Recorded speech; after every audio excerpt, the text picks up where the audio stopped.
When I was first diagnosed with non-alcoholic fatty liver disease, I was devastated. Food has brought me a lot of enjoyment in my life. Doctors have told me to lose weight, but they never told me that by not losing weight, that I could end up with non-alcoholic fatty liver disease. Coming out of the doctor's office, I was really afraid. When I looked online for the diagnosis, it said 10 to 12 years.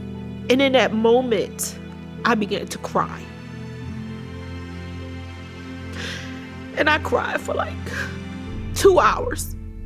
And I think that was the first time that I really cried, hearing my diagnosis and understanding. And it was the moment that I said that this is not going to defeat me, and what can I do about it?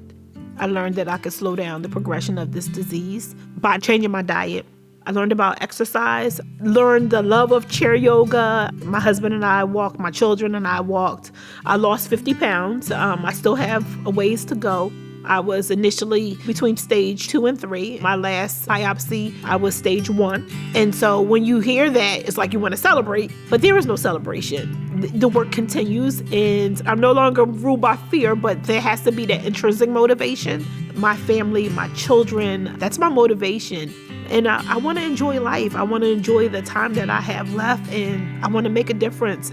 And what was very interesting, when I finally started to share that I had non-alcoholic fatty liver disease, people would say, oh yeah, my doctor diagnosed me with that. And then I would say to them, are you aware that your non-alcoholic fatty liver disease can progress? And then they would say no. And so then I knew that I had to spread awareness. And so I started the Shawanna Strut and Stroll for non-alcoholic fatty liver disease. My school district purchased t-shirts, and we had the local media tell my story with some of my students, and it just really became a great thing. I received a phone call from a parent of a child who had a liver transplant.